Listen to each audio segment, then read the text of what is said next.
Bismillahirrahmanirrahim. Assalamualaikum warahmatullahi wabarakatuh. Sebelumnya perkenalkan, Mas Devian dengan NIM 341120101. Di sini saya akan mempresentasikan mengenai tugas rangkuman analisis kebutuhan perangkat lunak. Langsung saja ke materi pertama.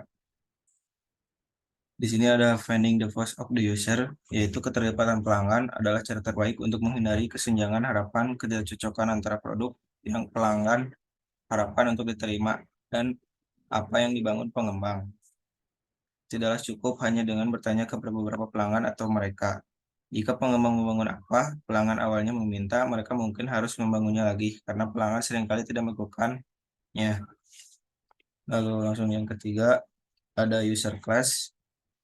Orang sering berbicara tentang pengguna untuk sistem perangkat lunak seolah-olah semua pengguna milik monolitik kelompok dengan karakteristik dan kebutuhan yang sama. Pada kenyataannya, sebagian besar produk dengan berbagai ukuran menarik bagi keragaman pengguna dengan harapan dan tujuan yang berbeda. Selanjutnya ada classifying user, yaitu menggambarkan banyak jenis pemangku kepentingan yang mungkin dimiliki proyek. Kelas pengguna adalah subset dari pengguna produk yang merupakan subset dari pelanggan produk yang merupakan bagian dari pemangku kepentingannya. Seorang individu dapat menjadi anggota beberapa kelas pengguna. Yang Yang keempat ada classifying users, juga masih nyambung sama yang tadi, yaitu sangat menggoda untuk mengelompokkan pengguna ke dalam kelas berdasarkan lokasi geografis atau jenisnya perusahaan tempat mereka bekerja.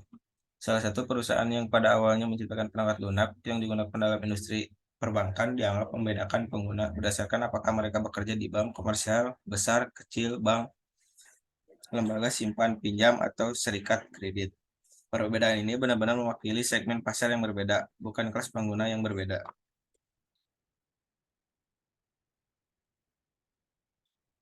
Lalu ada identifying your user class, yaitu mengidentifikasi dan mencirikan kelas pengguna yang berbeda untuk produkmu di awal proyek sehingga kamu bisa melakukannya.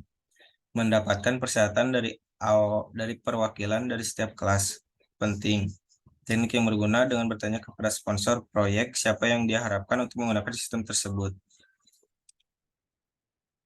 Misalnya satu perusahaan yang mengembangkan produk khusus untuk sekitar 65 pelanggan korporat pada awalnya menganggap setiap perusahaan sebagai pengguna yang berbeda dengan kebutuhan yang unik. Mengelompokkan pelanggan mereka menjadi hanya 6 kelas pengguna sangat menyederhanakan tantangan persyaratan mereka. Lalu ada user personas. Persona dapat berfungsi sebagai placeholder saat tidak memiliki perwakilan pengguna yang sebenarnya di tangan. Alih-alih membuat kemajuan terhenti, dapat membayangkan seseorang tampil, tugas tertentu, atau mencoba untuk menilai apa yang menjadi preferensi persona, sehingga menyusun titik awal persyaratan untuk dikonfirmasikan ketika panggung sebenarnya tersedia.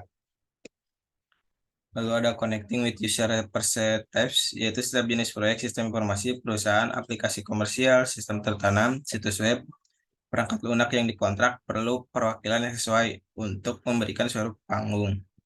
Panggung harus dilibatkan sepanjang siklus hidup pengembangan. Lalu ada connecting with user representative, yaitu cara termudah untuk mendapatkan akses ke pengguna sebenarnya saat mengembangkan aplikasi untuk diterapkan dalam perusahaan tersendiri.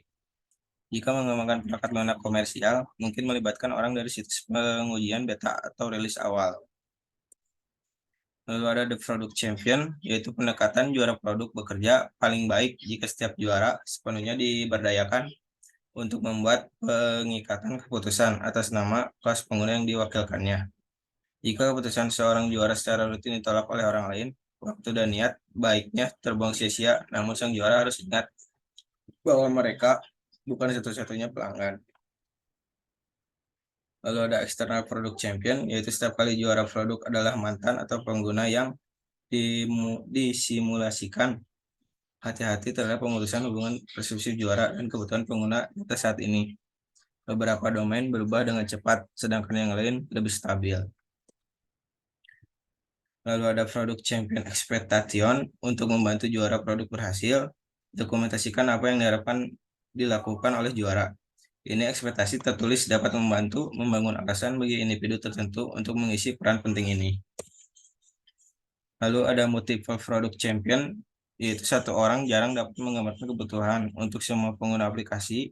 Pelacakan kimia sistem memiliki 4 kelas panggung utama, sehingga diperlukan 4 juara produk yang dipilih dari internal komunitas dan juara produk untuk memperoleh persyaratan yang tepat. Lalu ada selling the product champion ID, memisahkan persyaratan bisnis dari persyaratan pengguna, mengurangi beberapa ketidaknyamanan ini. Sebagai pengguna yang sebenarnya, juara produk membuat keputusan pada tingkat kebutuhan pengguna dalam ruang lingkup batas-batas yang ditentukan oleh persyaratan bisnis. Misalnya model juara produk telah berhasil di banyak lingkungan, ia bekerja hanya ketika produk juara memahami dan mendaftar untuk tanggung jawab mereka, memiliki wewenang untuk membuat keputusan pada tingkat kebutuhan pengguna, dan memiliki waktu yang tersedia untuk melakukan pekerjaan itu. Lalu ada user representation of on agile project, yaitu skema produk owner dan produk champion tidak saling eksekutif. Jika produk pemilik berfungsi sebagai analisis bisnis, bukan sebagai perwakilan pemangku kepentingan dirinya sendiri, dia dapat membuat struktur dengan satu atau lebih juara produk untuk melihat itu secara maksimal. Sumber yang tepat memberikan masukan. Alternatifnya adalah pemilik produk dapat berkolaborasi dengan satu atau lebih banyak analis bisnis yang kemudian bekerja dengan pemangku kepentingan untuk memahami kebutuhan mereka. Terakhir ada resolving conflict requirement. Seseorang harus menyelesaikan persyaratan yang bertentangan dari kelas pengguna yang berbeda, merekonsiliasi ketidakkonsistenan, dan menengahi pertanyaan ruang lingkup yang muncul. Juara produk atau pemilik produk dapat menangani ini dalam banyak, tapi mungkin tidak semua kasus. Di awal proyek, tentukan untuk siapa membuat keputusan, nantinya masalah persyaratan. Jika tidak jelas siapa yang bertanggung jawab untuk membuatnya keputusan, atau jika individu yang berwenang melepaskan tanggung jawab mereka, keputusan akan jatuh ke pengembang atau analis secara default. Mungkin sekian presentasi dari saya. Wassalamualaikum warahmatullahi wabarakatuh.